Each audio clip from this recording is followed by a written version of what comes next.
Why don't we go ahead and get started? I know whenever we change locations, even for good reasons, we typically lose people and they might come in, might be the traffic get in here too. So we like to start on time so people can expect that and try and finish on time. Let me welcome everybody tonight. Thought we had a great listening session last time. I know a lot of people mentioned how do they continue to give input during our meetings like this, and I remind people you are here as a representative of a constituency, and if they have issues or things they want to chat about, in the interim, you're the voice to bring it to our committee. So we'll continue to do that as we move along. Does everybody have an agenda, which was up front, and the comments and questions from the May 20th meeting? Everybody have that? So we're on the same page. Okay, good. Because we are hearing things a little bit different, let me turn over to Roger, and he can talk a little bit about the mics and the things we're doing there. Roger? All right, thank you. Thanks to the city and Diane for helping get this room organized and reserved for us. We're getting a little. Just a couple things. We have the phone line on. You've noticed the call-in number on the agenda, so that was at the request of several committee members that have been gone or may be gone in the future. I don't think anyone's on yet, but it's available. We'll always have that number for people to call in. And the other turned out a benefit of being in this room is that we're able to tape this, and we'll put then the videotape on the website of these meetings moving forward. We've got, I think. Could you actually move the mic closer to you, please? And we have Big Sister. So the, okay, there it is. The, we'll have this up in 2 or 3 days. The first posting, I'm hoping I can do it tomorrow, but I don't want to guarantee within 24 hours, probably by the end of the week. And so we'll do that every month as well. And we've got 3 or 4 committee members that are traveling, so it will be a nice benefit for them to be able to watch this if they so desire once we get them posted.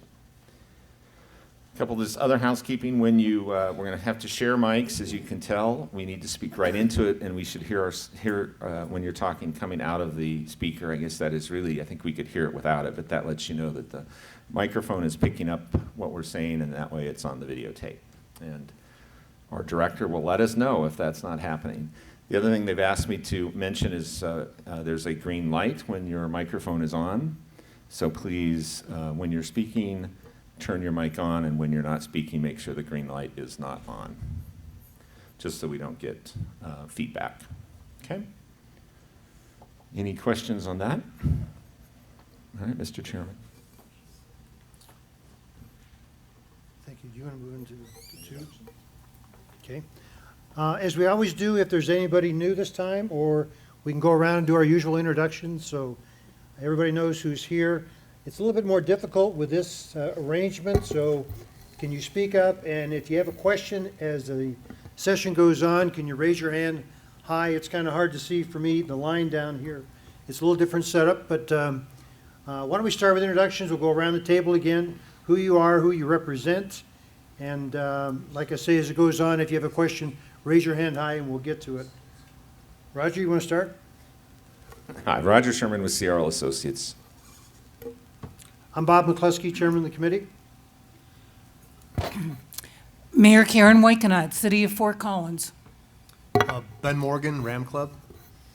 Tyler Shannon, Be Bold in support of the stadium.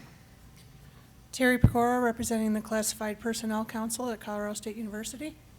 Kate Braden, representing the administrator. Your mic's not on? Oh, apparently green is greener when it's on. I'm Katie Braden, and I represent the Administrative Professional Council at Colorado State University. Jerry Schauger, Fort Collins Police Services. Alan Lamborn, Neighborhood Representative from the Shealy Subdivision. Carl Wanswick, Neighborhood Representative from West Campus. Doug Brobst, representing Save Our Stadium Hughes. Colleen Hoffman, Wallenberg Drive. Jeremy Seibert, representing Eastside Neighborhoods. Liz Cox, Icon Venue Group. Mike Harms, Icon Venue Group. Algin Williams, Populous.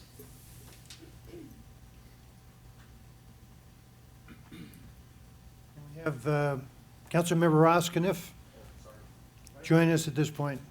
Thank you. Anything else on- I'm doing two. Okay, let's move to item number 2. Roger? Okay, follow-up items, any additions to the meeting record? Okay. I do want to, before we go into, yes, Doug? I just have a question, and it kind of pertains to item number 3 also. But in the meeting record, there are questions asked by members of the committee, but there are no answers given there. Sure. It just seems like that, you know, for somebody looking at this on the internet or whatever, they're not going to know. They're not getting any answers like we were able to get answers. So can that be changed, or? So I think where we have answered, where things have been answered in the meeting, we've noted, that. I think these are things that we've added to this kind of running list of issues. So I'm going to pass this around again because I've made some corrections on what was sent out. So we'll do that, and then this one's dated. So the date at the top is as of the date that we've updated this. And if you look on the legend, Doug, I've tried to pull questions from the meeting minutes and have noted that. So you look at either a dot or a check mark or a diamond. That's how we can keep track of if it came up at a meeting, came up at the listening session, or it came in on a comment card. So also I want to pass around, Anita Wright sent in, provided a handout at the listening session, and so she sent it to me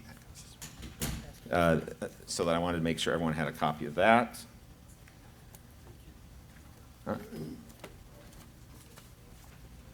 So these things kind of roll into the third item on the agenda. Any other questions, comments on the meeting record? Okay. Moving along, number 3, the listening session discussion. Everybody should have a copy of the comments and questions. A couple of things to note as we start on that. Number 1, each area that there's a comment or a question has been sent to the consultant that's working in that area. The second thing I'd bring up is, as you look at it, it's been listed here in a form that are items that we're working on, we've been talking about, more towards the front of the piece. As you have design questions, you have traffic management, noise, lighting, sort of in the things that we've been talking about, the consultants are working on. Some of the things later on in the piece, we're gonna deal with in a few minutes, and talk about how that's going to be included in our schedule. But the reason it's laid out this way is this is the areas that we've been talking about, areas hopefully we can give some input to the consultants on, and sort of in that order. So if we look at the first part, design questions, we tried to capture the questions that were on the flip charts as we went through the listening session.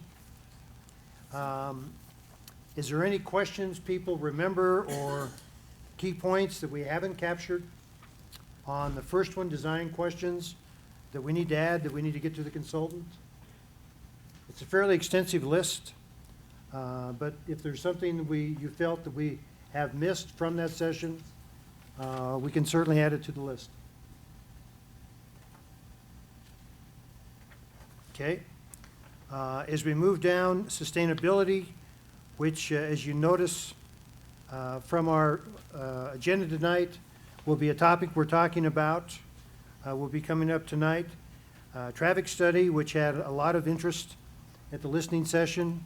Traffic management, any issues that we haven't captured here that came up at the listening session.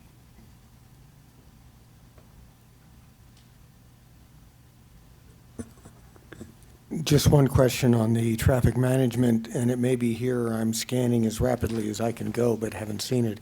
and that is, will the city have time, once we get the traffic study in, to talk about what their plans would be as a city to manage the traffic flow on event days, so that that will be before us before we conclude? I think that was Alan down there. I'm not sure. I think the city's plant timing is, they're going to have their study done for the west side in 6 months or a year. If I can follow up to give an example, one of the questions that I raised in an earlier email was the question of where the city would think of having any of the arterial streets or other major streets go one way, either to bring people in or to take them out. And it's things like that that would turn out to be pretty important to adjacent neighborhoods to know what that would look like. Okay. Could- Go ahead, Mayor. Just in general, it would be beneficial if with the traffic management plan, we knew what would be major entries and exits. What are they planning, which, what are the possibilities? And what choices are they making for major entry and exit? Specifically. And I think to follow, go ahead, Ross. Yeah, and following up on that as well, the other question is what types of events and what days of the week? I think those would be important factors. And what times of day for those events, because the traffic flow varies for all those things. So we would need those answers, I think, before we could begin any study. Well, and let me add too, I think as you see later in this document, and we'll address that later in our schedule, some of the issues as far as daytime scheduling, event scheduling, and that type of stuff, we will have a session later on we're going to deal with. What we're trying to do earlier now, this month, next month, is talk about some of the specific issues. But the daytime scheduling, the programming, those types of things, we are gonna have set a date for that to talk about those issues.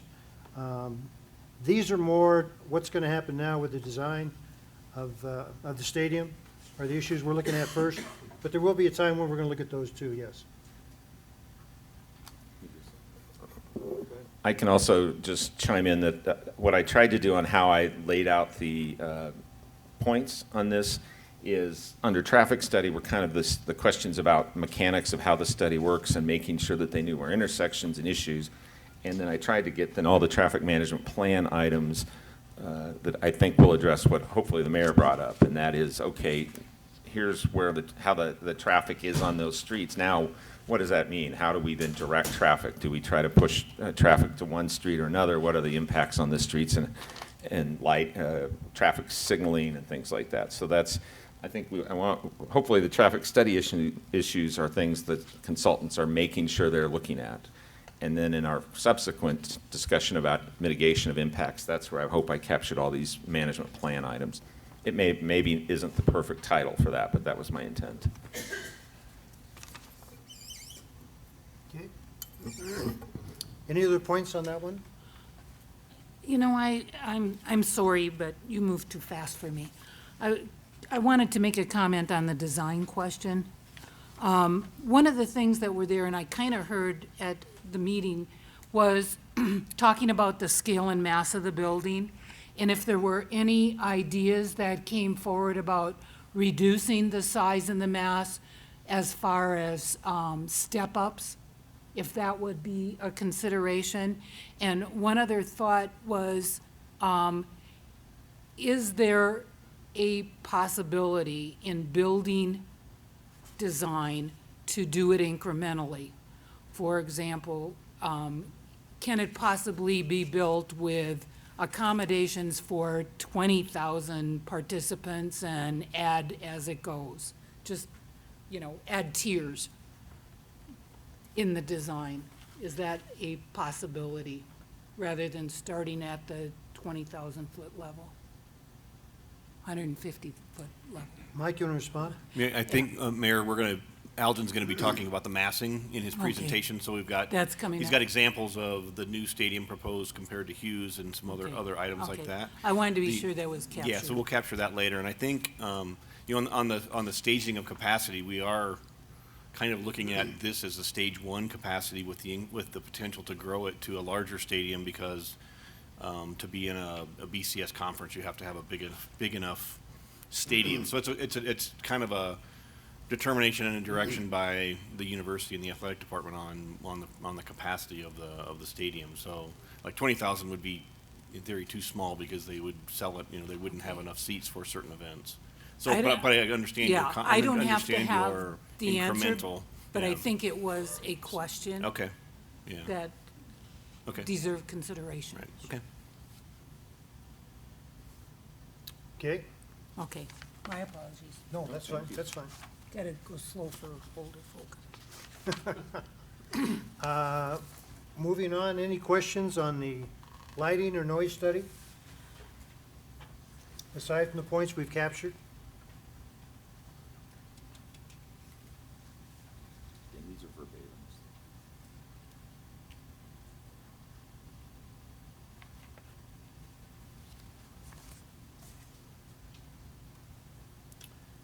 Okay, one of the topics that had a lot of interest was the parking. And again, what we're asking now is, have we captured the comments that people made accurately? Did we miss some important ones? And again, all these are going to, or have gone to the consultant already. So as they do their work, they'll be aware of all these questions. Any other questions we missed? My understanding, this is Alan again, that under both lighting and noise, based upon what the earlier representations have been, is that we will ultimately see as part of these studies a sense of how far the light will spill and how far the noise will go at what sort of levels. Yes, that's accurate. And again, they're in the process of creating those documents now and doing those studies.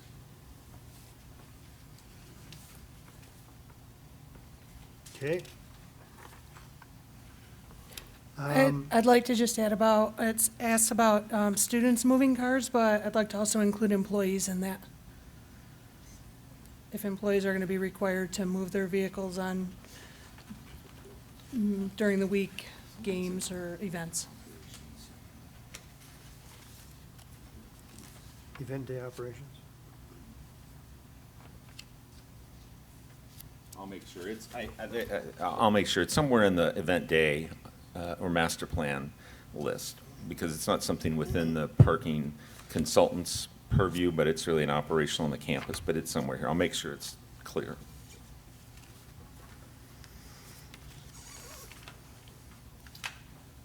Okay, and as I mentioned earlier, event day operations, neighborhood enforcement,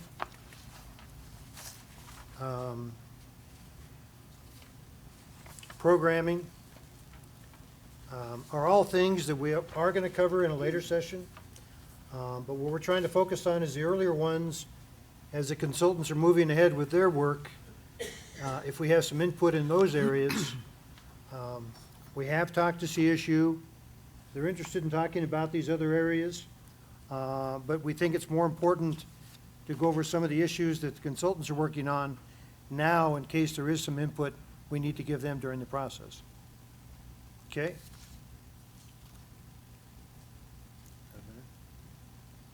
Okay, anything else we missed from the listening session?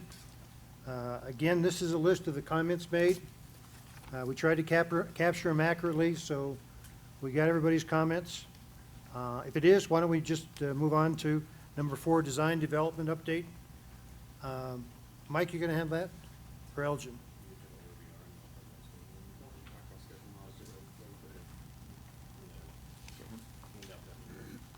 Start with this monthly month. You know, what we're gonna do each month. Yeah. That's the schedule part. Okay.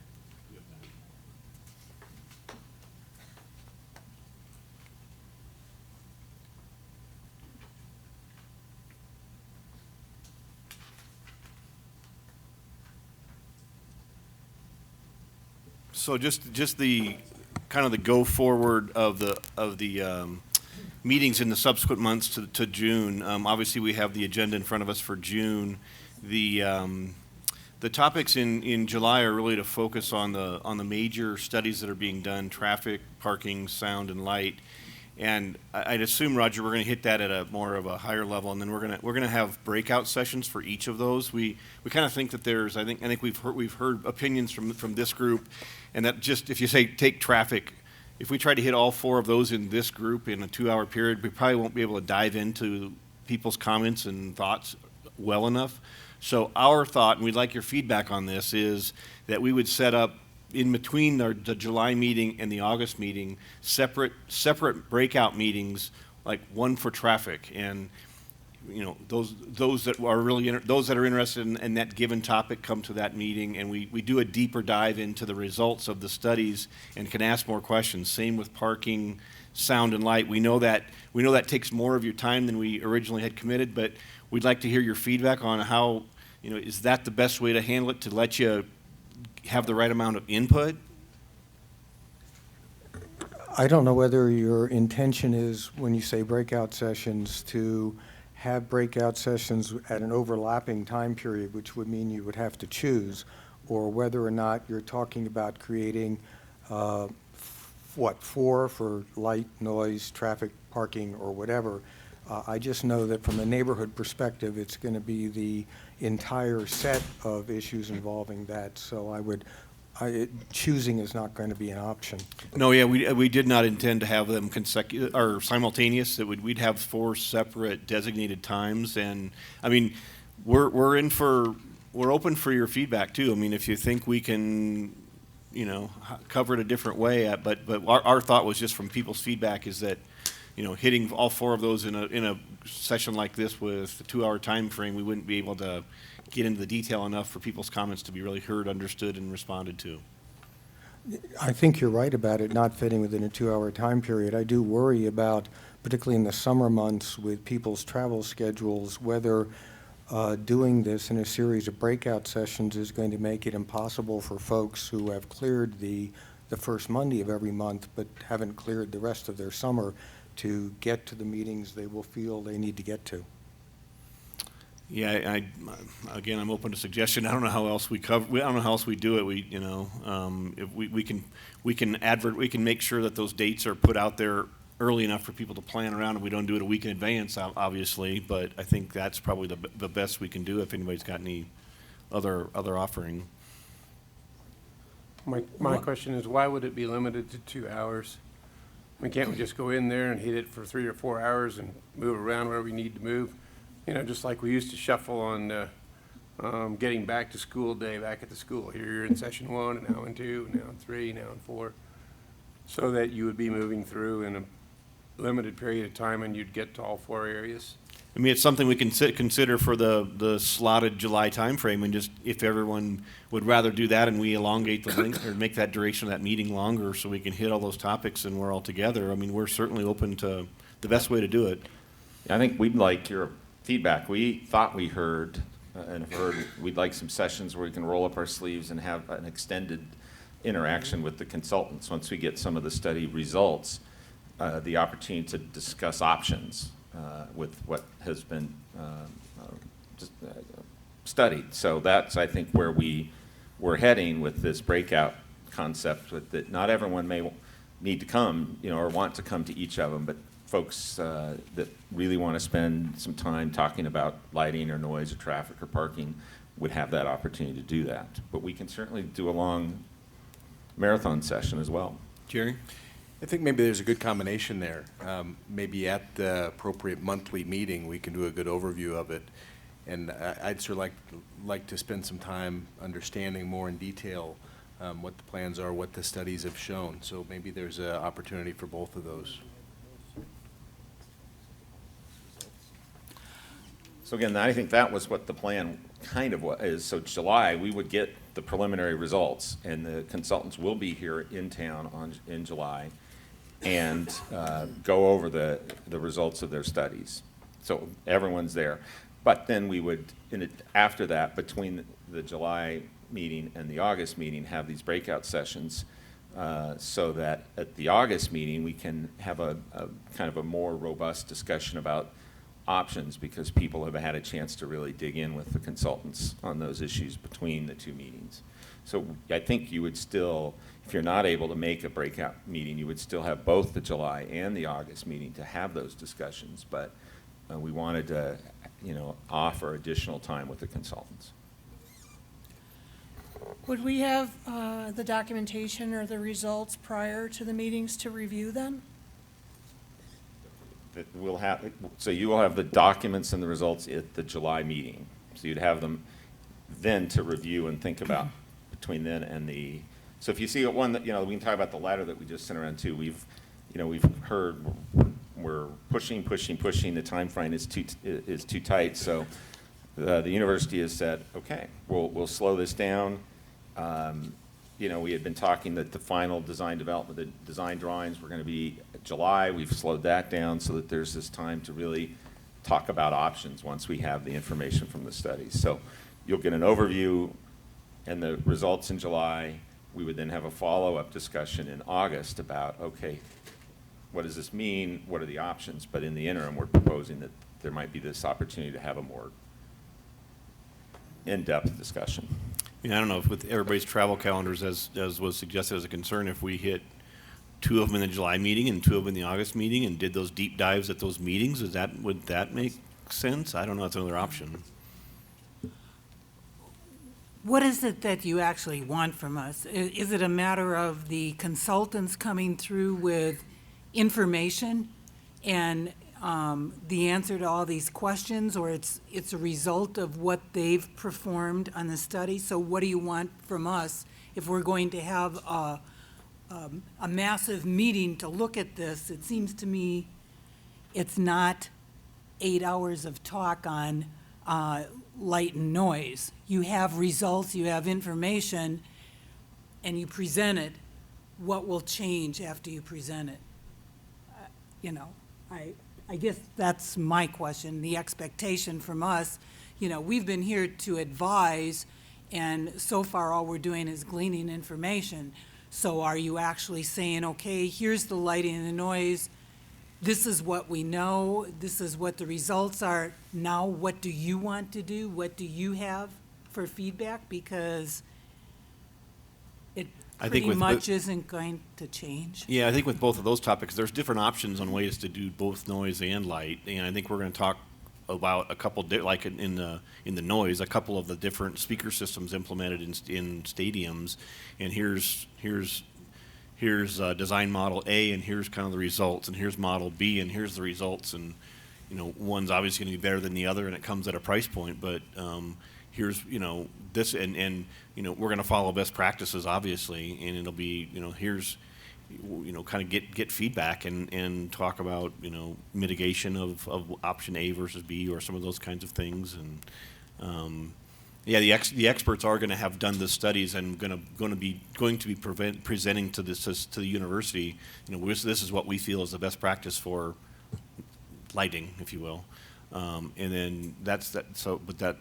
Do we have to report that back to this group? And then, we've got a lot of, obviously, the comments and concerns from the listening session that they're already kind of utilizing as they're doing their design work. But I think once we do the presentation and we heard this was a concern. Here's how we've looked at this.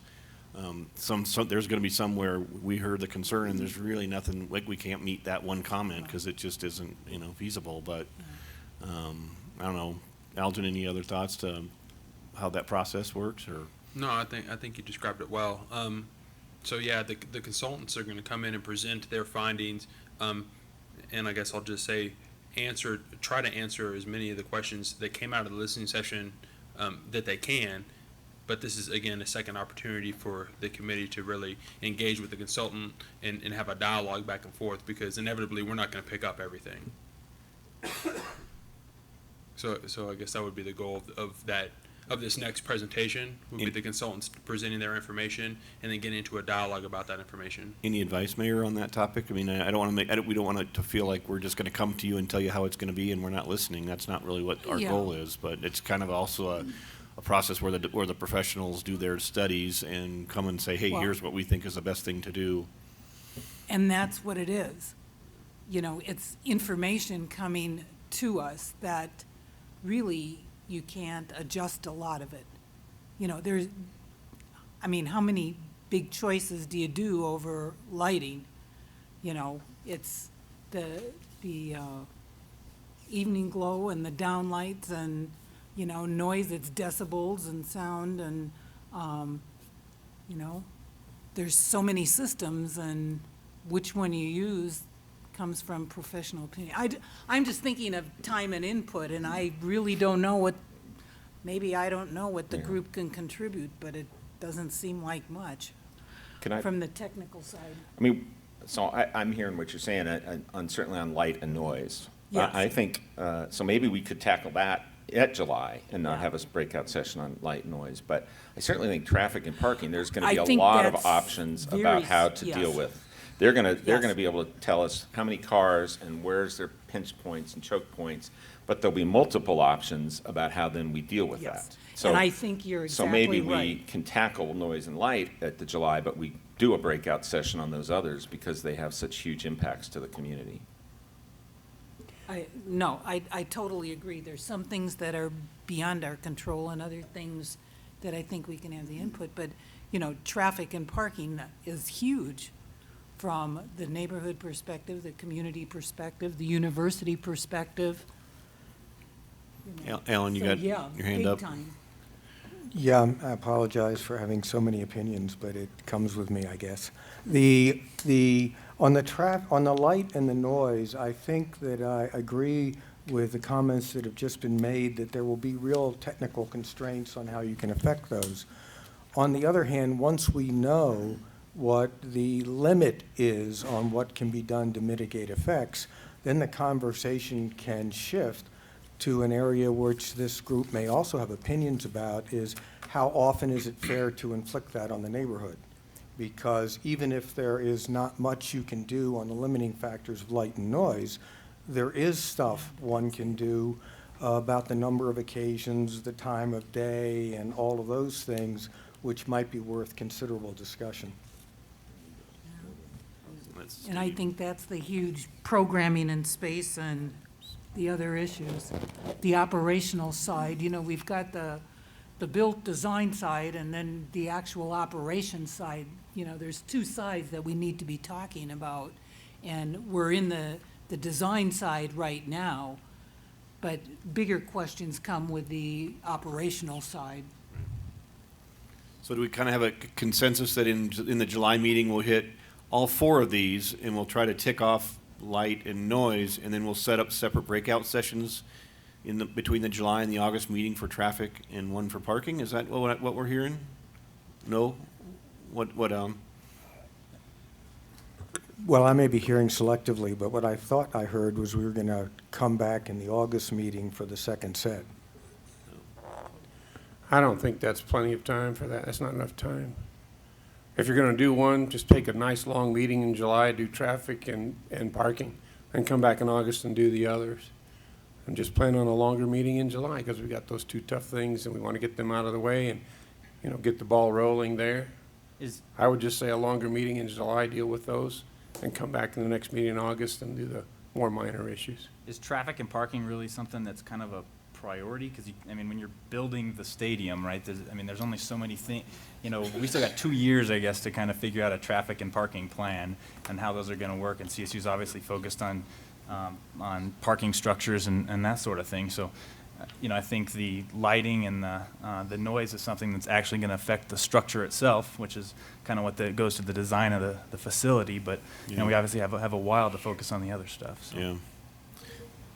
So I would really disagree with that. I would hate to think that we're going to proceed with this stadium, if it in fact happens, on the basis that we'll just kind of play it by ear and we've got plenty of time to figure out such important things as that. No, we need to get those kind of issues resolved up front. No, that's not what I'm saying. I mean, we don't have the choice about whether or not the stadium is built or not. We have our group's opportunity is to provide suggestions on things like traffic and how we would like to see parking work, right? And come up with some of these ideas and help CSU be successful at that. And, you know, I don't think we should try to extend, I mean, I'm looking at Amy's letter here, watch anything extended that we really don't need to be completely focused on and can provide, you know, opinions on over the next, you know, 6 months or however, and it'll probably be just as successful as it would have been. So, you know, there's obviously best practices that you guys, and I'm not saying we shouldn't focus on it. I absolutely believe that it's probably two of the most important things with the stadium. But as far as the design of the stadium goes, I don't think traffic and parking is going to affect the look of the structure and that sort of thing, right? That's correct, yeah, yeah. My question would be to populace, what should we do? If you're setting the schedule for building it, do you need input on traffic and parking first, or noise and light first, or does it matter? Yeah, no, it does matter. The comments that, kind of like the comment that was made, comments from the committee that are going to affect the scope, the sticks and bricks of the built structure are by far more important than comments related to any kind of management of traffic or even game day management, because again, those things are ever evolving. Yeah, then I'd agree we should do that first. Why don't we ask the committee then? We've heard a couple options. One is to do a longer session in July, a longer session in August. We've also heard to do an interim meetings. Let's look at the people that want to do the meetings within our July and August meetings. Show of hands, who would rather do it that way or do breakout sessions in between to get into the issues? Who wants to stay with just the July and August meetings we have planned, go a little bit longer, cover the topics we talked about? Who would rather do them in our existing meetings? Let's start with a show of hands on that first. Who would rather do that than have individual breakout sessions in between? Who supports that? Okay. Can I make a suggestion?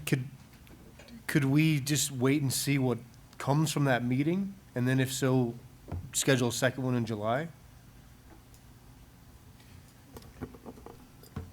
If need be? So I think the problem with that is we're going to cover noise and sound first in the July, or noise and light, and traffic and parking in August. So, you know, I think we have more time, but I'm not sure, you know, it'd be nice to know in July, and that was kind of why we had originally just thought about that idea. But, you know, I think if something comes up in August and we need to have a breakout session, we'll just do it. Because a lot of that is, again, is more fluid, and there's going to be a whole menu of options about how we might address those kinds of issues. And we may be able to do the 4 topics in the July meeting. Everybody then will have the information on traffic and parking to look at during July, and maybe we just focus in August that we hit those 2 topics. That's another option. If we think we can accommodate it in that time frame.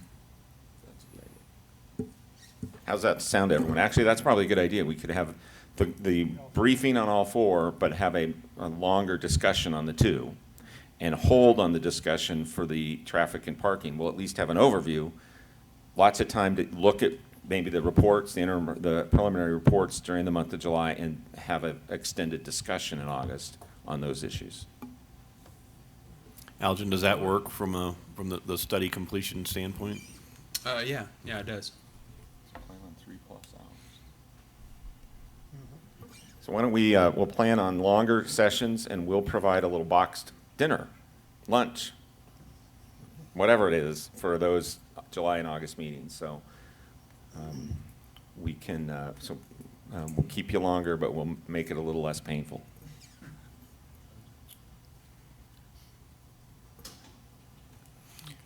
Okay, so that's kind of our look forward. Do we want to talk about the memo that you just handed out, or do you kind of did, basically?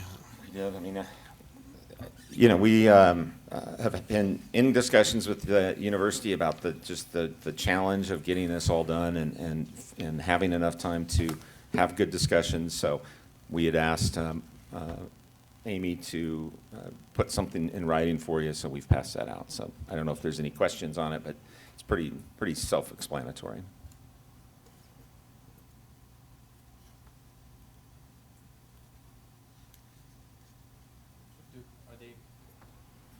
is CSU expecting a response from our committee from this? I mean, based on what I was kind of saying, I mean, is this something that the committee can then say, hey, we think we have a plan to be able to talk about the two things that we think won't affect the timeline as much, and so that, you know, we won't be the roadblocks in CSU's timeline based on the fact that we think we can get this done and how things are rolling out. My gut is that we wouldn't get a majority of members of the committee that would agree with that position, and I think the design team, we've spent a lot of time talking with the university to make sure that this process is done in as complete a way as possible. So I think everyone at this point feels comfortable, at least on the university side, that the schedule, it's okay if we take longer. We want the design to be right. We want to be able to have a chance to discuss options on these impacts. And, you know, that I think that what they're saying is it's okay if we take longer.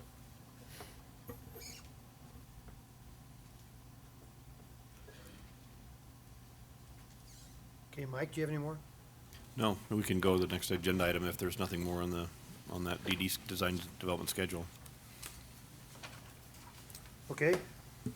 Why don't we move to number 5, sustainability? Sorry. Oh. There's a second part of 4. It's presentation. Okay, go We can ahead. skip over it if you'd like. No, No? go Okay. ahead. Go ahead. Sounds good. I know. We could get down early if everybody would like. So, this presentation really is kind of divided up into 3 or 4 parts. The first part is we're going to talk about some site water issues. These are comments. These are comments that really came out of the listening session. Questions that came out of the listening session. So we're going to again try to answer as many as we can throughout these next couple of meetings. So site water in general. Again, just for everybody's reference, CSU campus, downtown Fort Collins, I-25, and the football stadium site. Zoom in a little bit. So here it is in the context of campus with the oval to the top right, and then the great green over to the top left, and then our stadium site right there in between Lake and Pitkin, and with the Whitcomb extension. So here's our stadium site. I've highlighted the flood inundation line that we're dealing with in the top right-hand corner of the limits of the project. Can everybody see that in the back there? Yeah, I'll use my little hand here to kind of highlight it. It's this area here. So again, this, and it continues on into campus, but again, this is the corner of the site that we're dealing with. So we've spent a considerable amount of time siting the field in relation to the outside of the building to avoid any built structures inside that flood inundation line. And again, one of the comments that was made after one of the last meetings was that obviously we understand that this flood inundation line, the water's not going to stop there just because this line is on a piece of paper. So this whole side of the facility is designed to accommodate the water table and the flood. Thank you. And this flood line, if indeed the flood. No, I'm good. I'm good. I like sitting down. Everybody here okay? Okay. So again, just in this corner of the facility, if, like I was mentioning, the design accommodates the entry to accommodate any kind of water, surface water, flood water that could approach the building at that location. The second part, I'll talk to it. I don't have a slide to it, but I'll talk to it. The groundwater issue that has come up over the last couple of meetings. We're in the process now of getting a geotech report that's going to officially benchmark, if you will, the groundwater table that we're going to be dealing with on site at a couple of different locations. We don't have that yet, but in preparation, again, for moving through design development, we've really come up with 3 strategies of how to deal with the groundwater depending on what information we come back with. The first option is to leave the field elevation, and again, everything about the facility is really set on the field elevation. So to leave the field elevation where it is currently, and then include a permanent dewatering system for, we'll call it the field elevation and ground level, all of the service level program that's in the facility. So again, a permanent dewatering system, leave the field elevation at where it is option one. Option two would be to raise the building a certain amount of feet to minimize the dewatering system, so to try to cut that scope in half. But again, what we're dealing with is those exact footages, as well as the exterior skin that we're going to have to include on the facility and the cost benefit between the two. That's option two. So raise the building to minimize the dewatering system. And then the third option is to raise the building high enough to eliminate the dewatering system, a permanent dewatering system.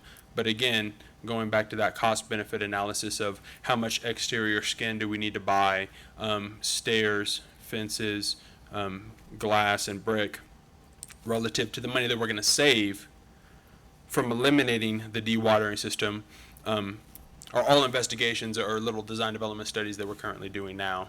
So again, just to recap, as far as site water goes, dewatering system, 3 options, flood inundation line, and that's kind of how we're dealing with that. Elton, just to put into context, when you said option A, B, and C, the raising of the building, we're not talking about raising the building 50 feet to accommodate option C. It's feet, not tens of feet. It is less than 10. The last option would be less than 10 feet. But again, all of that information really is forthcoming, and it all depends on what the final groundwater elevation is and what recommendation the geotech engineer comes back with.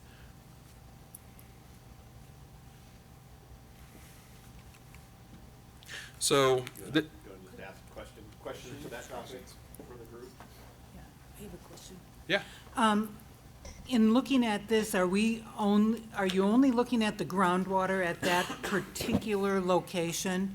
And the reason I ask is if it's shifted to the west, is there less water there? I mean, I don't know where this groundwater is located, but location-wise, is it a matter of, it's in these 100 yards, but 100 yards away there is none, or that's what I'm asking? That's a really good question. Because of the scale of this facility, just the size, the square that it creates, if we were we'd have to move it a considerable distance to affect the groundwater information that we're going to get. But we also understand this is an issue on a lot of the other CSU buildings where the water table is kind of where the water table is across campus, I think. That's right. To a great extent. You really can't see it in this diagram, but I'll try to point to it here. So here's the residence hall here, and you see this hatch kind of goes through that residence hall. So this is a built structure that's current on campus, and it's inside that flood inundation line. So again, that triggers a lot of different, a lot like your home. If you're in a floodplain, insurances and the requirements that it's going to take at a basement level. Same thing for these types of structures.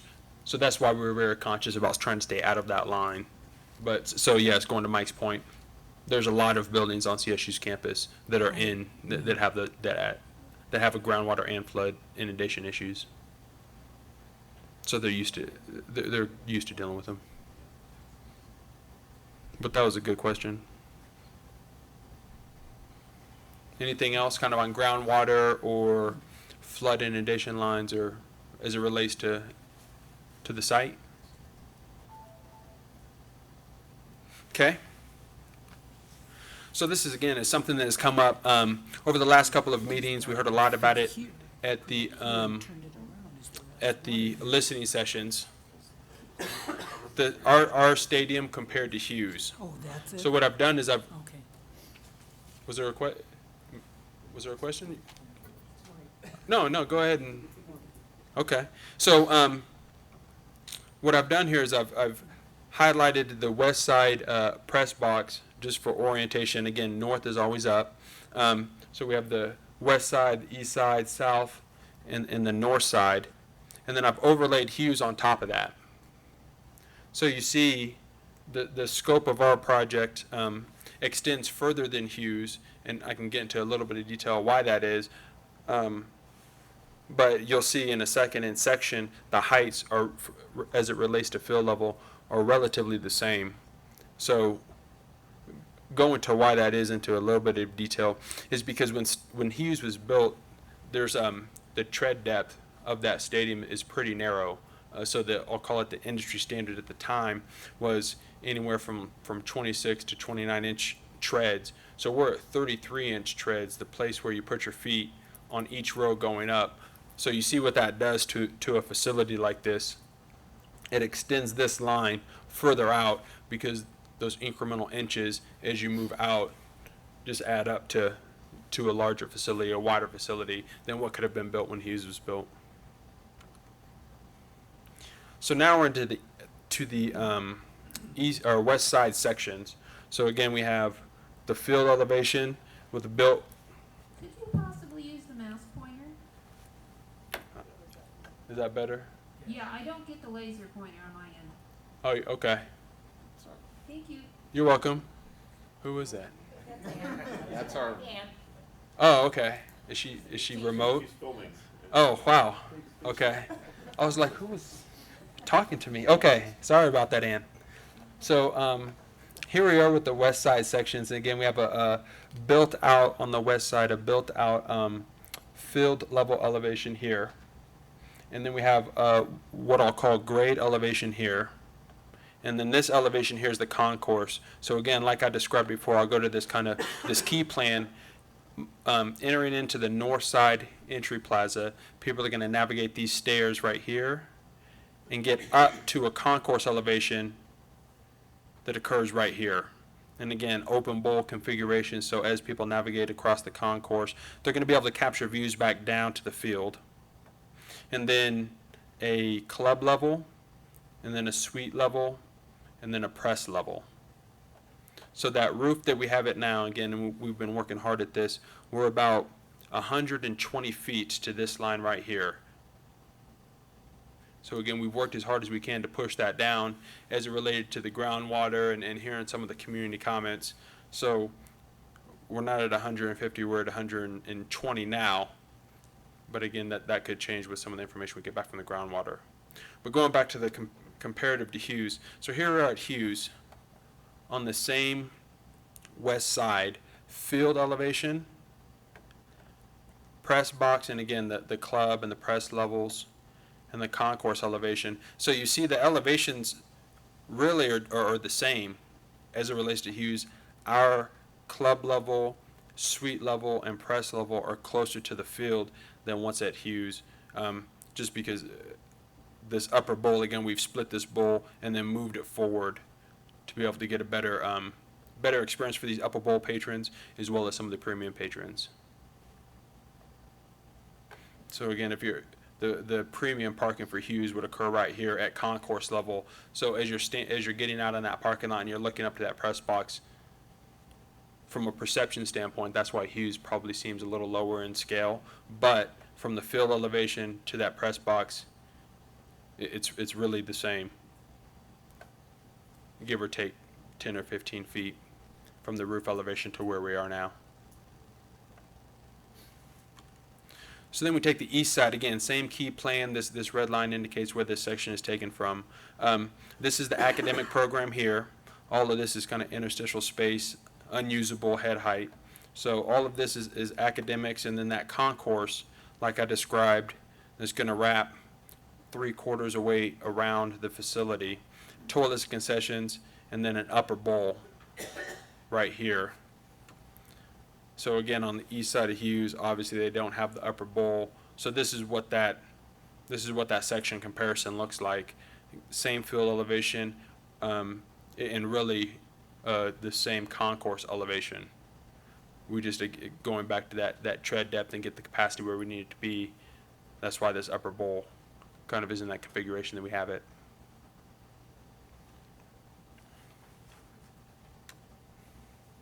Were there any questions on that? Well, not so much a question as a comment. I assume that everybody realizes when you talk about Hughes seeming lower than what this proposed stadium would be, there's nothing to compare it to on 160 acres. It gives you a perspective as to of that height. Here, we're going to be looking at a neighborhood with ranch-type homes, things like that. You're going to be able to tell, you're going to have trees around more so than what you do at Hughes, and towering way above any full-grown trees, mature trees that are there. So, let's just keep that in mind also, as far as impacts on neighborhoods are concerned.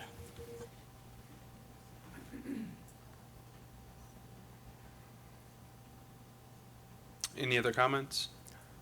Do we have an elevation showing the neighborhoods adjacent to these schematics? We don't. We're still investigating the height of all of the buildings around, but it seemed like from the comments that we got, comparing it to Hughes was important. So that's why we compared it to Hughes. We'll have that by July. I'm sorry? We'll have that by July. We will have that by July, yeah. Yeah. So again, and I'll cross my fingers, hopefully by July we'll have all the information to be more accurate with the groundwater and the actual height. So again, we know whether or not it's where it is now, a couple of feet or higher than that. Do you have anything that would compare it to existing structures? I mean, you had gone, when you had the other slide up, you showed the flood zone. The one you said, the building you said was in a flood zone is Aylesworth. That one hasn't been upgraded. The one, however, Braden, right directly to the east of that, has had the extra floor added. I don't know if you guys are familiar, but a lot of the dorms are getting an extra floor added, and they're getting facade changes and stuff like that. Are you talking about being twice the size of Aylesworth? Aylesworth's going to go anyway. It's either going to be remodeled or it's going to be trashed. So the question being, whatever replaces Aylesworth, which is that building in the flood zone, how is it going to look compared to the other structures that are already there? Well, I think that's a study that Roger mentioned will be done in July. You can't just give me a ballpark, though, or something like that? I mean... So Ellsworth is 3 floors high? 4. 4 floors high? And the other one next to it is in 5. They've added the extra... No, sorry, it is 3 and going to be 4. Yeah, sorry. Right. You're talking about like 3 times higher? So my hesitation, let me go back to a section here. So the highest point of the stadium that's going to be perceived is going to be the west side. Most of the stadium, really the back of the bowl is what's going to be perceived as the highest point of the bowl. So in relation to, and I'll go back to plan, so again, obviously this is the east side, the top of the bowl. These two buildings will seem very complementary to each other. Now, if you put this building in a section next to the west side, it's obviously going to be taller. So again, it's a little more complex question when we talk about scale of buildings and the site of this building as it relates to buildings around it, and that's why it's going to take a little bit more time. But we'll have all that information. The goal in July is really to have images, massing images from different angles at a pedestrian level, so you can see as you're standing next to a 3 or 4 story residence hall and then the stadium in the distance, what that feels like. Because the building directly east there on Lake is Gifford. And so down a little bit, there you go. If you go a little bit to the east, that's Gifford. And so that one is also a larger building. I think that's 4. So, you're talking about comparing this to, I guess, 4-story buildings, right? Mm-hmm. And so that will obviously then on Lake there, with Gifford being the next biggest building, which is 4 stories, it'll be somewhat impressive, to say the least. It'll make an impression. It'll be much larger, or it'll appear much larger. Is that correct? I think it will. I mean, I guess if you're asking. The answer's got to be yes. It's 3 times as high. I just flew through my presentation, but it doesn't take long to say yes. Yes. No. Yeah. I think it will be. I think the experience, the pedestrian experience, going down Wickham for students, I think is going to feel very comfortable and appropriate. Yeah, just looking at this is not directly related to a Hughes comparison, but are people going to be from the top level of that east and south bowl be able to look out East and south. from, yeah. So look from up here, are you gonna Yeah. be able to capture views? Out, I mean, no, look, can you look east into the dorms, people in the south, can you look south over the backyards and neighborhoods? Yeah, I mean, so on a non-game day, if you wanted to walk to the top of the East Upper Bowl, yeah. That could be a concern, okay, thanks. Yeah, kind of if you're in that top row, you'll be able to see over, otherwise you won't.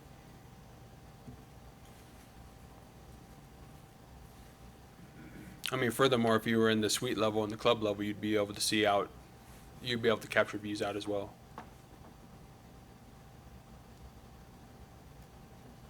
Which is really the intent, I think, where you're going is more for looking into dorms, but. Yeah, that's the part of the concern. The dorms are not directly, say, north, east. That's Aylesworth right there. That's an academic building. Then to the right of that, yeah, right there, that is a dorm. That's been expanded. So that's quite a distance. The one below it is art. So there's art, and then Gifford's right below that. So there aren't any dorms there. The only other dorms are up in the northwest side, northwest corner, up there. That's the only place where you have dorms that would be even close enough. So I don't know if that, yeah, it's a long way. So I don't know if that's a big concern.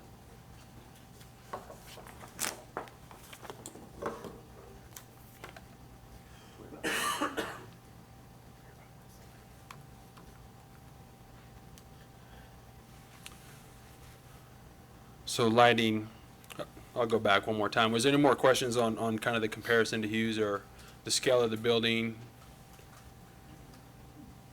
Okay, we'll go to the next topic, and that's lighting. So again, a lot of comments related to lighting, what the lighting was going to be pedestrian-wise. Again, not so much sports lighting, but pedestrian and building lighting, facade lighting, if you will. Night lighting for safety, for example, walkway safety lighting. I have this, and again, I'm sure you guys can't count all the lights that are up here, but I put this up here for just a diagram to say that all of the roadways and sidewalks in and around the stadium are going to be lit to really CSU standards. So if you were on the middle of the campus, it's going to be the same light level as CSU's campus throughout. And those specific numbers, and again, these fluctuate depending on where you are, but the aggregate numbers for sidewalks, we're looking at designing to a 0.5 foot candles. For streets, a 0.3 foot candle. And for parking lot, a 0.2 foot candle. And again, those are CSU standards that all their parking lots, streets, and sidewalks are designed to be lit to throughout campus.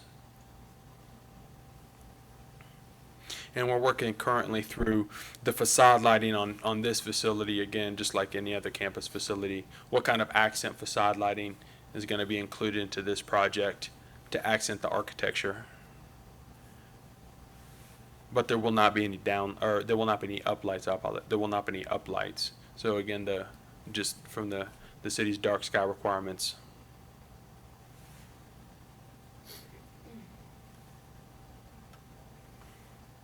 Were there any questions on that?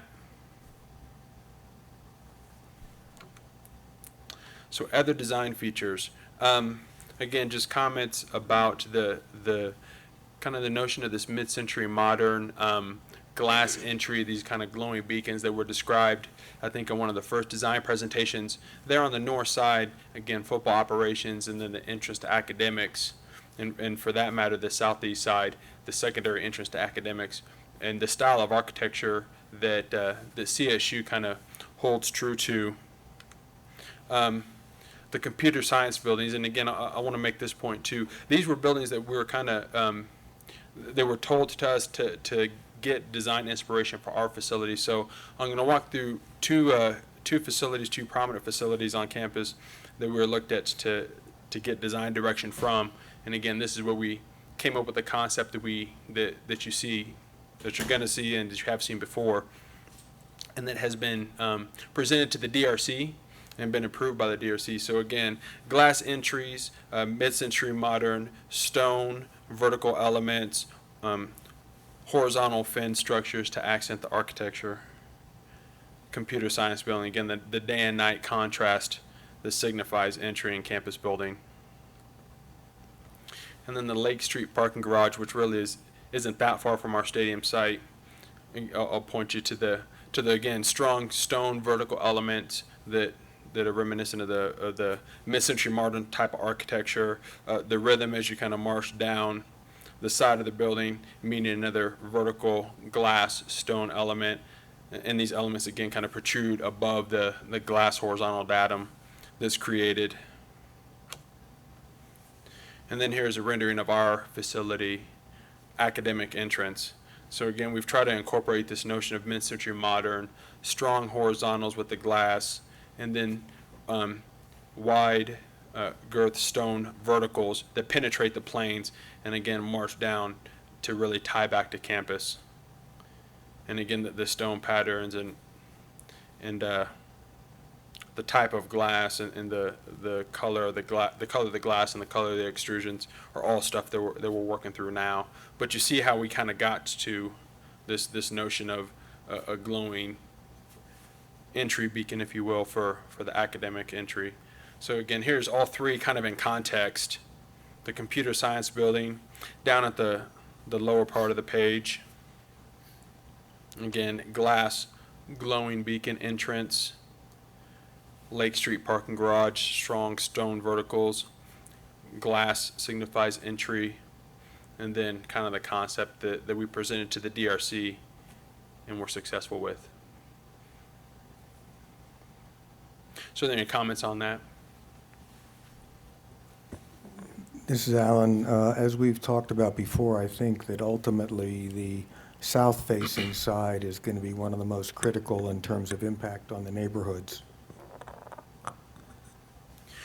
And I mean both the immediately adjacent neighborhoods between Lake and Prospect, and also the extent to which the stadium appears to loom over the Shealy subdivision south of Prospect. So particularly with the so far anticipated ram's head on the south side of the scoreboard, it's entirely possible that that particular design element will be particularly jarring if you see it from a great distance in the neighborhoods, as opposed to seeing stone and some of the other elements.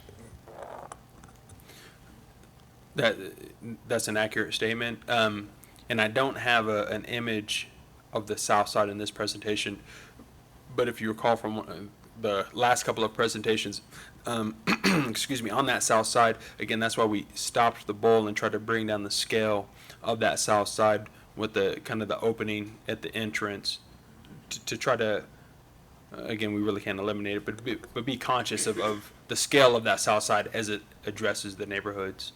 Yeah, just to underline the point I just made, a lot depends upon exactly what one is going to see, not just whether one sees something.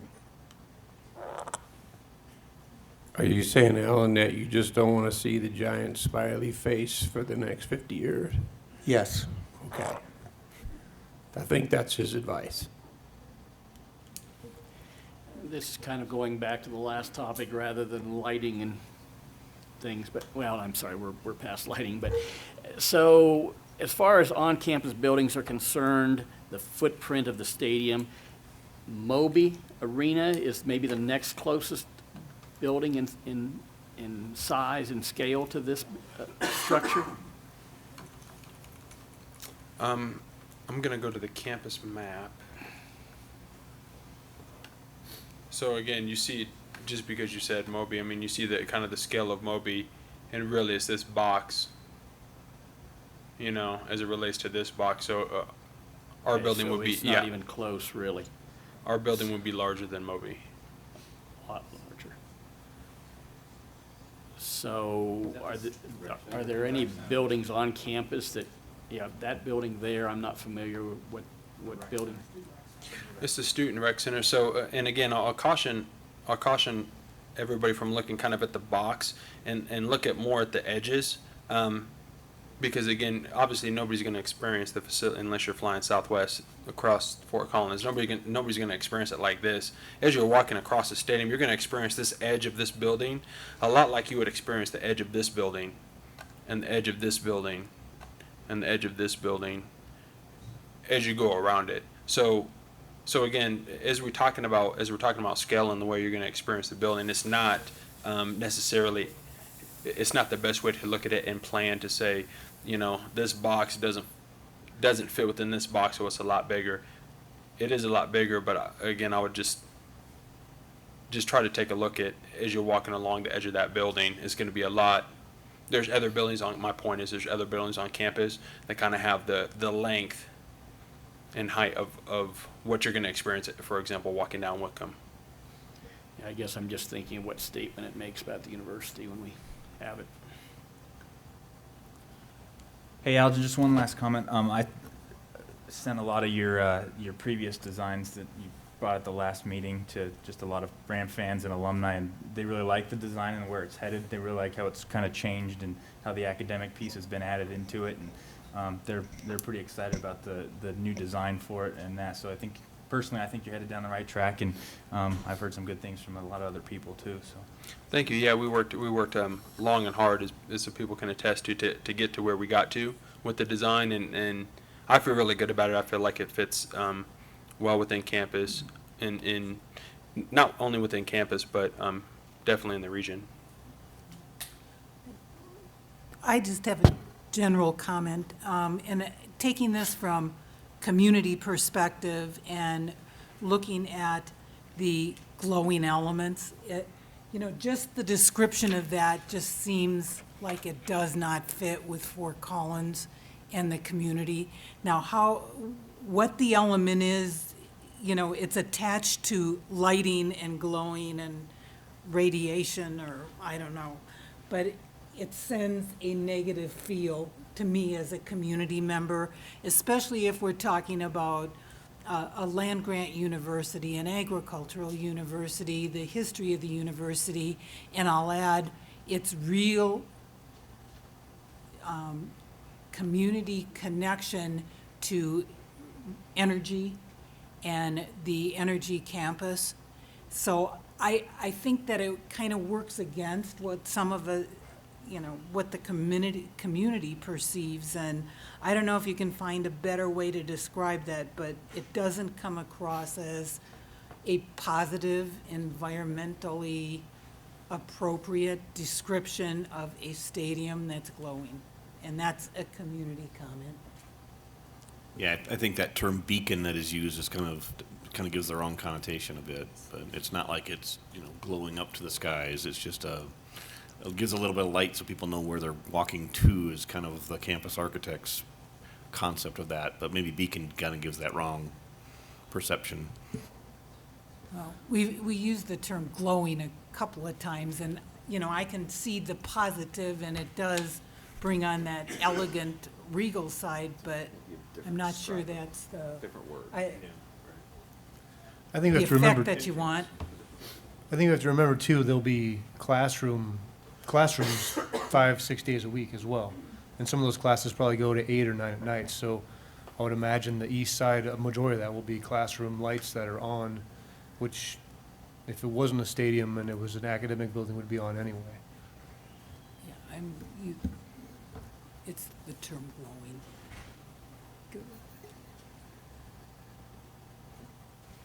We've snapped that from our vocabulary. So the last thing I have were there any comments just about the slides that I have? I'm done with the slides. The last thing I'm going to talk about is lead and sustainability.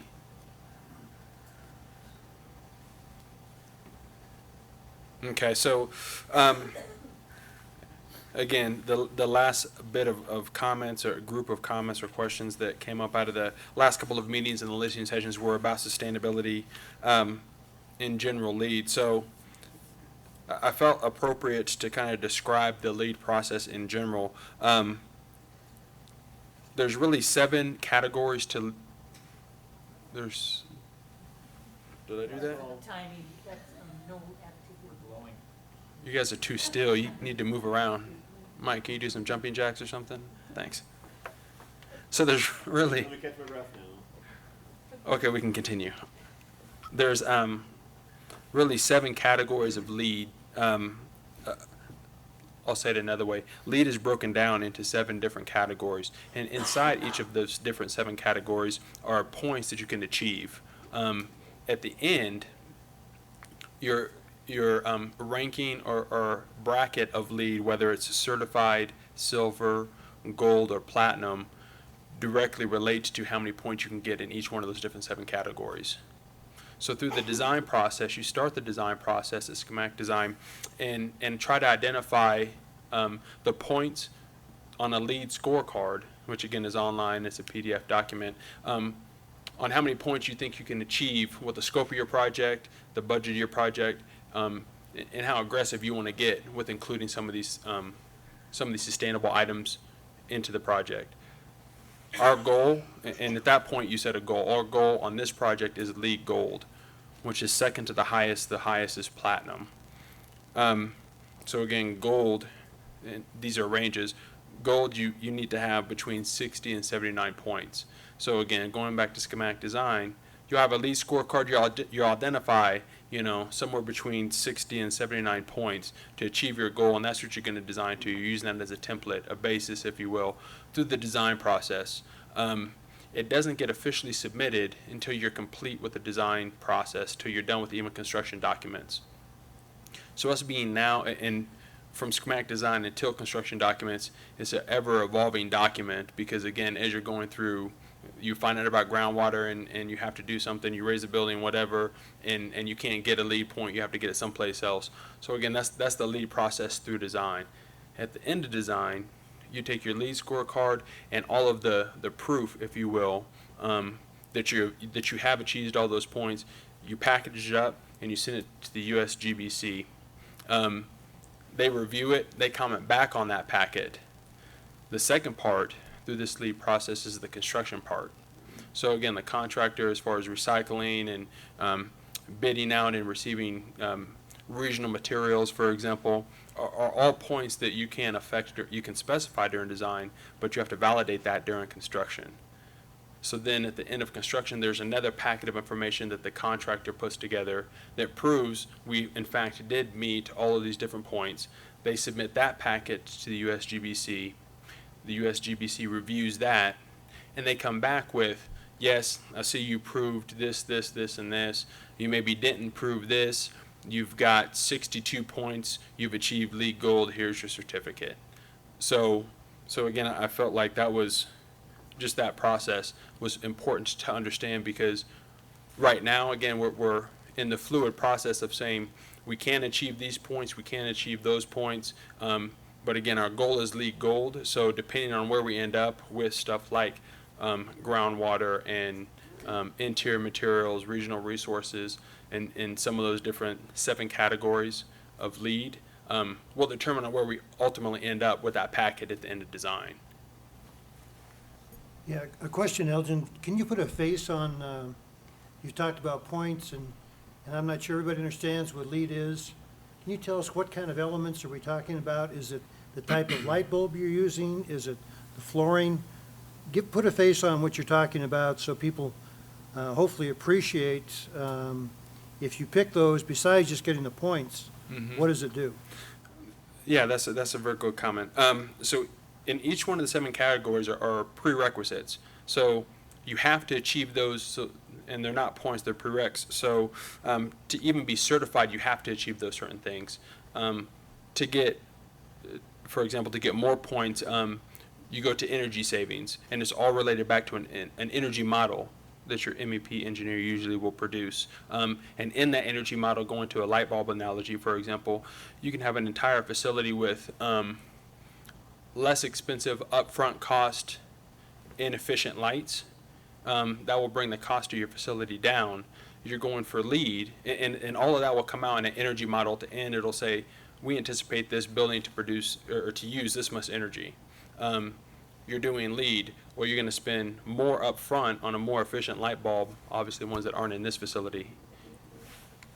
Mike, jumping jacks? There's a button over there, button. And I always go back to, That says up and down, so I think that's the screen. Around the corner. so I'll just keep going. Saving energy. Saving energy, exactly. So, or occupancy sensors, like what's in this facility. So all of those things relate back to that energy model and how much energy, the more energy you save with LEED, the more points you're going to get. So it's all those, it's a large energy model that relates to points, but it's all the decisions through the design process that's going to get you as many points as possible to be able to achieve LEED Gold, for example. Algin, how many LEED Gold college football stadiums are there? And are there any LEED Platinum stadiums? One LEED Platinum? Yeah, I'll say out of, over 300 Division I collegiate institutions, there's not more than 10. And I'm saying LEED in general. Mhm. I'm not, I thought I heard 3 stadiums that are gold. I'm saying LEED in general. So the reason I say that, it's very ambitious and a great goal to achieve LEED goal with this facility. It's not typical. It's something that is above and beyond, I'll say, the industry standard.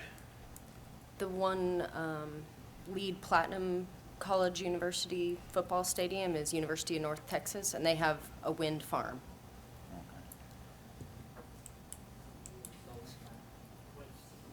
What's the highest rating in LEEDs that you have designed? Me personally, or Company? I mean, we have designed platinum facilities before in our company across the world. stadiums? Yeah, not a football stadium, but yeah. Arena. So again, Which stadium? What's the highest level of LEED you've achieved at a football stadium? Why can't it be Platinum? Which is your lead stadium? That's platinum. I'll have to go check. I think it was, I think it was the O2 Arena, but I'm not sure. I'll have to check on that. What's the cost Of the arena, of upgrading to gold, platinum, whatever, for a stadium? that's a real hard question. Going back to that, the light bulb thing or the occupancy sensors, it's a much larger conversation when it comes to cost and LEED. For this facility, we haven't done the investigation. I don't know what it would cost. Are you to get gonna to do it? platinum. To go to platinum? Yeah, I mean, are you gonna look and see what the cost is for each level and have the university make a decision whether they want to spend another 150 million or build a lead spacecraft or what? No, that's not in our scope I right mean, now to it look seems at. to me that's a big issue. You're talking probably the most expensive feature at the stadium, right here. And the question is it worth it to put the money to make a gold lead stadium or a platinum lead stadium? It probably is worth it if you support it with a wind farm. That might make sense. Yeah, no, we haven't looked at that. I'm gonna look right now on what the, I'm curious if you're working with any of the groups on campus, like facilities or the sustainability committees on this? yeah, you know what, that's a good point. I failed to mention that. We actually just got done meeting with the President's Sustainability Committee last week. And it was a good meeting, and we're gonna continue to meet with them to get their feedback on our LEED process, going back to that score sheet, and what else we could do to some innovative ways to get some points, to boost our point rating as high as we can. We have also met with facilities and all of the different user groups to make sure that we get all of their input throughout the design, to make sure, at the end of the day, yeah, we have a stadium, but we want to make sure it functions appropriately for all of CSU and meets their standards. Brian Dunbar been involved? What is that, build? I believe that Brian sits on the President's Sustainability Committee. Yes, and actually, I just got his contact information, I think this morning, or maybe the other day over the weekend. So yes, I believe he was there at the meeting.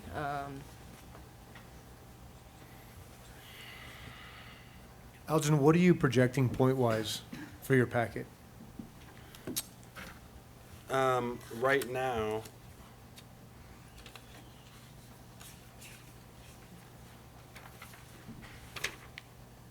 I think right now we're projecting,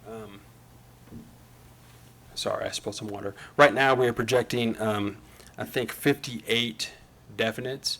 And again, in this lead scorecard, there's definites that you're going to achieve, maybes, and then no's. So we're projecting, I think, in the high 50s under the definites, and then I think 18 or so, 18 to 20 in the maybes, and I can't remember how many of the no's. But so again, through this process, we're going to have to move some of those maybes into the yes column, which is very typical. I mean, I feel comfortable with where we are right now as far as the number of yeses that we have versus the number of maybes and being able to achieve LEED Gold. Since it sounds as though when you guys were picking gold versus platinum, there wasn't necessarily a budgetary consideration. Was it design restraint that caused the inability to achieve platinum? You know, that was a goal that we were given from the onset. I want to say that that's a CSU design goal is LEED Gold. To get to LEED Platinum, there's I'll say a considerable cost increase to go to LEED Platinum. They don't make it easy to go to LEED Platinum, really, for any facility. Yeah, the only ones I've seen is when they put a wind farm on the project site, or some things that are just really they get exorbitantly expensive. But Algin, what are the chances that it would be LEED Gold on the outset, and then, you know, as CSU, you know, we got a new energy facility, and quite a few, you know, they could apply in the future to become LEED Platinum by, you know, making some upgrades or changes in the future on campus. I mean, So there's a new building, LEED new building. So to answer your question, once you achieve LEED, once you send in that final packet and they send your certificate back, it would be a different type of LEED that you would go to renovate to be able to achieve the platinum level. You won't be able to go back and renovate and say, you know what, I can't. That's why, for example, the low benchmark on gold is 60. That's why in your LEED scorecard at the end you have to submit, it's in your best interest to submit 62, 65 points that you're going to achieve, because inevitably, for whatever reason, they're going to rule and say you didn't get these 2 points. So if your goal is gold, then that's how you have to manage that process.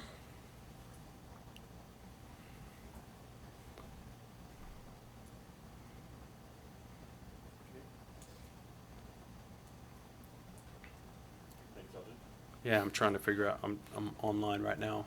I want a list of LEED sports facilities. Maybe we can follow up with that, Roger. Maybe it's kind of a silly question, but so they send you your certificate after you've submitted your final design.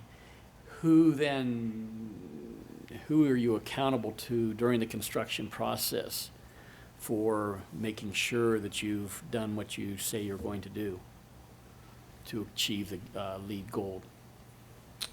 The USGBC is the governing body of LEED. So you're submitting your packet to LEED. They're the ones that determine. But once construction is actually underway, do they come and inspect the construction as it's going on, or they're just going by your design that you're going to go ahead and fulfill all the things that you say you're going to do? It's during construction. It's really up to the contractor to prove to USGBC that all of these implementations are in place to be able to achieve their different points. And again, it's not an easy thing to do. I mean, it's not a piece of paper. It's certifications, it's specifications, it's materials. It's not a paper process. It's a in-depth process. And I mean, they go through your stuff with a fine-tooth comb. You usually won't know for several months until after a facility is complete whether you know you've achieved LEED certification of any kind. So once the construction is done and everything's submitted, it takes a certain amount of time for USGBC to go through all that material. So it could be several months as to when you would know if you achieved LEED status. So just a couple of, just because I want to say it, okay. TCF Field, the first football stadium, University of Minnesota, was the first collegiate LEED football stadium we did Target Field. This is in general. We were the architect of record. Target Field opened in 2010. Consol Energy Center, it's an arena. Pittsburgh Penguins play there. And then Marlins Ballpark, Miami, Florida, will all lead facilities, recent lead facilities. So I'm a numbers person, so tell me what the percentage is that you're gonna hit that gold level based on your design and estimates. I'm sorry, say that one percentage of Confidence that you'll hit that gold. 100%.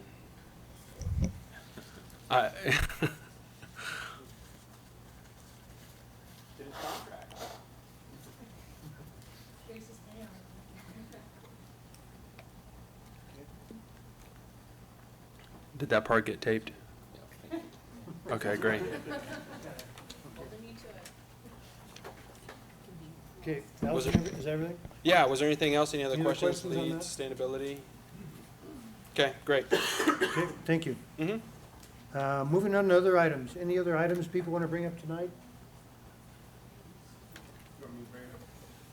Well, if you'd like, I mean, Carl, I do want to pass out some additional documents.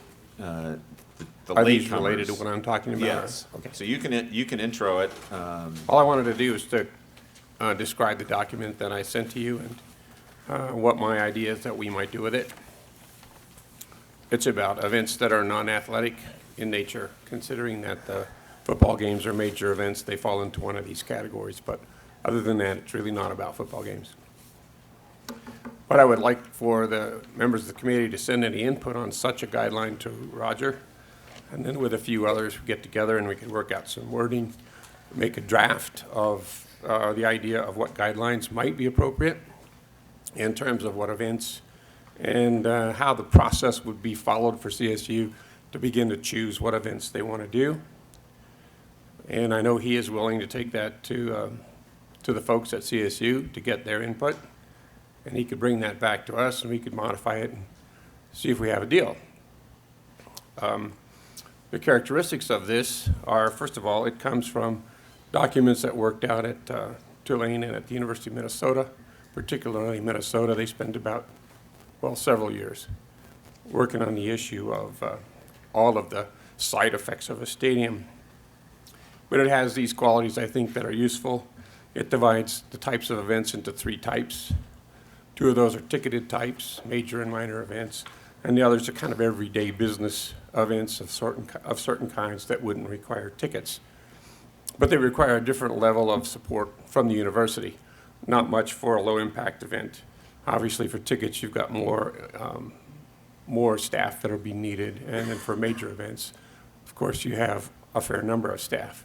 2 of those would be limited, minor events and major events together would total about 20 events a year. Some people think that's too much. Some people, actually, I don't know anybody who thinks it's too little, but some people think it's too much. It seems to be pretty standard that there would be 12 major events, 6 of them or maybe more football games. And then the minor events, which would be, well, it might be a concert event, it might be a public speaker of some kind. There's various ones that are listed here. Another second issue here that I found very useful, and that was the idea that at some point there might be some other big event that the stadium might be used for, in which case we'd need to establish a committee, as we have a committee now twice, I guess, to look at that major event, whatever it might happen to be, and again, go through a process of how to ameliorate problems that a major event might happen to bring us that we wouldn't really know about at this point. A third aspect is a time delay for major concert events, and I think that's been successful at Minnesota. The idea was, let's get the football games right, let's get that squared away, and then let's look at some other things that might be equivalent in size and see what we can do. Another aspect of that is that the noise tests now in real time can be done at football games and so on to figure out what might happen if you bring in some major performance group or something like that. And so we'd have some idea ahead of time And these factors would actually go into CSU's decision-making process. They could decide based on what they hear that they really don't want to do any more of those events, or that they'll do one more or two more. The use of stadiums for major concert events is really not a widespread thing, but every now and then it happens, and I think the idea is to make sure that there's some control over how that happens. In addition, Delane jumped in and said there are some events we really don't want to have in our neighborhood, and I don't think any of these are fundamental to CSU's plan. Well, I put them in here anyway: the monster truck show, the circus, the rodeo, commercial shows, trade shows. A couple of reasons. One is something like that, if you bring it into a neighborhood, it's going to cause a lot of chaos in the whole area, trying to move things in and out and all that. But more importantly, there are other venues for such events. And the idea is you don't want to create a stadium and try to take business away from other major venues. In particular, it would be a big mistake to try to take business away from the Bud Center. The county commission is very sensitive about the Bud Center, and I think if you decided you were targeting some of their events to bring over here, they could cause a lot of trouble, and they just might do that. Besides which, you know, they've invested a lot in that, their reputations and a lot of money, and so the idea of having events like that out there is why they created it. That's what it's for. I don't see any reason to conflict with that. Plus, CSU, of course, by law, is not really allowed to make competition with, you know, with private events. And I think we can avoid most of that by avoiding some of these things which are certainly not fundamental. One issue that came up as we were emailing, Tyler and Roger and I, and that was the issue of excluding events not related to the university. But I think we just need another definition there, because most events you would ever hold there of any kind, even a city festival or whatever, is something related to the university. There aren't many things that you would have to leave out because they're not related to the university. I mean, if it were a speaker, or if it were a festival or whatever, you know, virtually everything that's done in town is related to the university. So I don't think it leaves much out. It does leave out the monster truck show because we don't build those here in town or anything, so probably don't need that. And finally, there's the continuing contract between various groups. And that, at the end, calls for a website that keeps everyone updated on the issue of what events are taking place and what are the parking plans for those events, what are the traffic plans for those events. And again, remember, we're only talking non-athletic events here. They'll have their own separate plan for how football traffic is handled or whatever. And then finally, a regular ongoing annual meeting of stakeholders like this group, or one similar to this, that CSU would call, so that there would be some feedback on events from both sides, what they think is happening, what neighbors think is happening, what can be done about problems that come up. Rather than having a committee that's going to meet every single month. In Minnesota, they have a committee that meets every single month. They actually have two now that are meeting every single month in relation to those, but of course they've got the Vikings coming in, so that explains that. But anyway, if you have that regular system set up, you can avoid a lot of problems that might happen, that happen this year from happening next year and so on. So, but anyway, that's kind of what I thought we might, if Roger's willing to take some input on that. Some people would be willing to work it out in terms of words, and as I understand it, folks at CSU are interested in taking a look at that. I think we could make some good impact here and make an agreement that at least will alleviate some tensions that are out there about other events. So I'll just clarify or comment on that. I think I had a conversation with President Frank, and I know he and Darren, city manager, are also in conversations. The only thing I would differ from what Carl presented is I'm not sure this is the group to write the agreement. I'm not either. Yeah, okay. So, you know, I think what we would like later in this process, August, September, is to start talking about what kind of elements might need to be addressed in this type of an agreement. And that could be some of the things that Carl has brought up or Tyler has brought up. It could be things that come out of the discussions once we see the studies. Once we get a sense of where the traffic and parking folks identify real serious issues, and we start to talk about options, and we come up with an option that we think is really important, and maybe that needs to be codified in an agreement. So I'm hoping at the end of this, the committee can come up with an agreed-upon list of items. Then we hand it over to the city and the university to work out.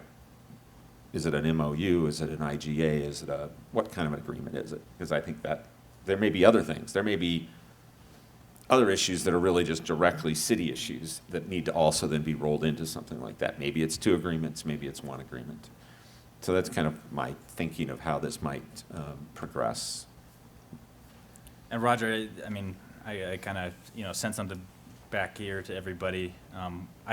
Honestly, I didn't think I was going to be here today, so I wanted to make sure that I figured this was going to come up. So, and that was exactly my thinking, was just making sure we're not really putting the cart before the horse when we haven't even got most of the studies back. There might be stuff that we want to include that, when we're talking Tulane and Minnesota, that's 2 universities that probably might not deal with some of the issues that we're going to deal with. And I don't know if guidelines is the best word. It might be recommendations, to Tony and to that group that would make those decisions. I think you're absolutely right. We're probably not the right group to make those. But I certainly see the value in making some recommendations, and I think there's a lot of different sides of that. And take a look, and hopefully we can come up with those in the next few months.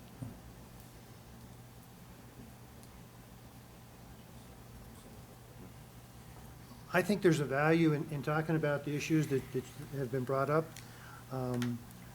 Personally, I'd rather look at them, say, in September. So if we look at these other things that affect actually what's going on as the consultants move along, we've always talked about how much time we have to do this and how tight the schedule is. So if we can focus on the things in front of us the consultants are working on, hopefully we can make a difference there. I do agree, say in September. If we look at the issues, I would think we'd be more successful with CSU if we outline the areas we think could be a potential issue and some thoughts. I wouldn't support a 5 or 6 page, here's every issue we've looked at and we should take a look at it, because it's really their thing to do. And that really will come before the opening game or before that, if the stadium is built. I think a couple meetings a year. If you have a meeting before, if you focus on football as a benchmark for the year, a meeting after later on, instead of every month, I think makes a lot of sense. Once a year, I'm not sure that's enough, but I'd support a couple times a year. But I think our job, like we're doing on the design, is to see how this is unique from the other places. I know down at SMU where they have a 8-lane highway within a quarter mile, it's a different issue than what we're facing. So what's different about CSU in this case? A lot of those would be very similar. And I think CSU is interested in looking at that. If we present it in a way that says, here's some things we think could be issues, probably more broad areas rather than articulating each different thing, and get them engaged in the discussion. But I think it's a good thing to do. I think they'd support doing it. If we can put together something that makes sense with more of the broad strokes on the areas we think might be an issue. So I would support getting into that probably in September. I think that makes sense. Yeah, I think we're too busy in July and August to do this.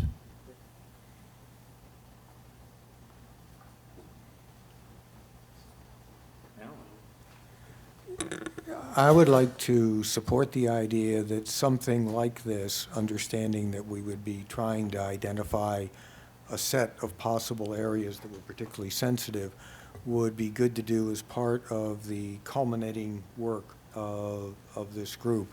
I think that there will be some things that can be mitigated through design, and I think that there will other things that can be only mitigated through the type and the frequency of use.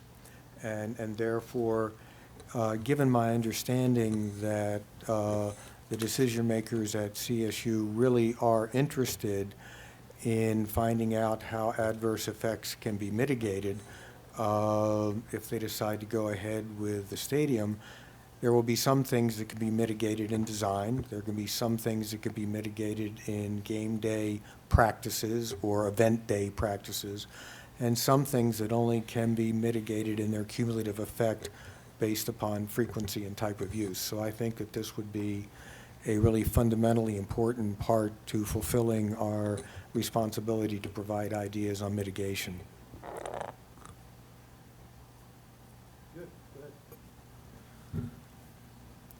I'd be really interested in hearing what CSU's vision is for the stadium and for these events. That's the part that I'm missing out on as we talk about mitigating, is mitigating what? Our concerns may be very consistent with what their vision is.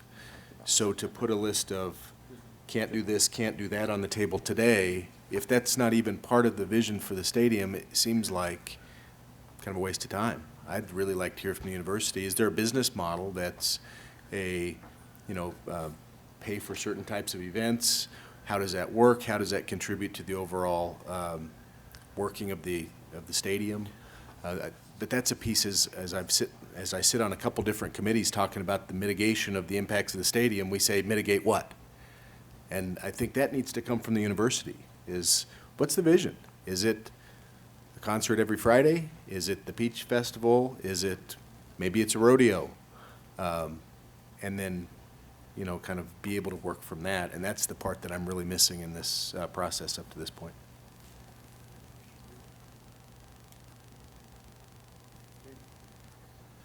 I will say there is we're looking at a presentation in September that, from the Goodmans, Goodman Associates, which is not, I don't think it's complete, but that they have been working on, that talks a little bit about that exact subject. So we've asked if that's possible that they can be directed to make a presentation here on that. And it had felt when we were looking at the schedule, September probably, so it might be a good lead-in then to the discussion of when we can kind of get a sense of what is the university thinking about, from an everyday usage and experience on campus, and then that might also help roll into this, mitigation document.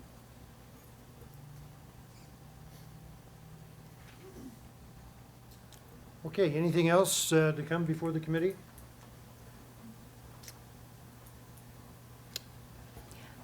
I'm just wondering, we were handed out this proposed stadium cost-benefit analysis overview. Is this just input, or is this something that we need to do something with? I think it's just input the committee received from somebody in the community.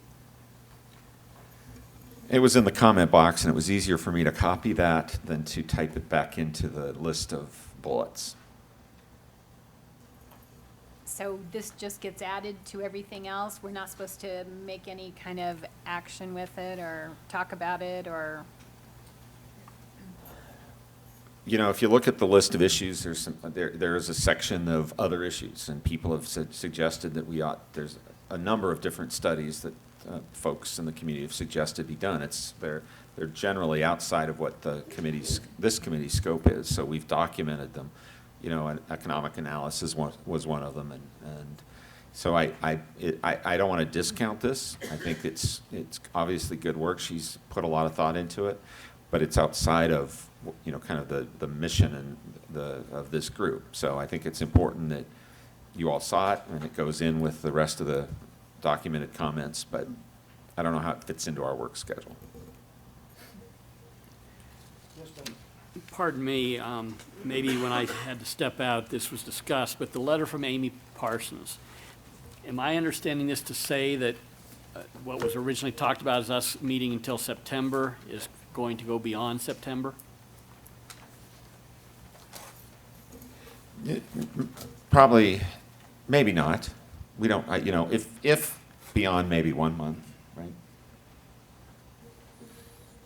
I think what we wanted to address was that early on, we had heard, we're going to have a final design package is going to be delivered in July. And it sounded like that was final. And so but this has really added more time to have more dialogue with the design team and with the consultants that are going to come in with their preliminary results in July. But we've built in a lot more time to both discuss what those findings are, and then after we understand their findings, talk about how to mitigate them.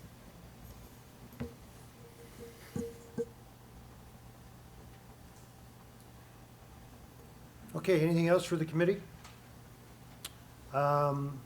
Next meeting, July 7th, right here again. Appreciate everybody coming.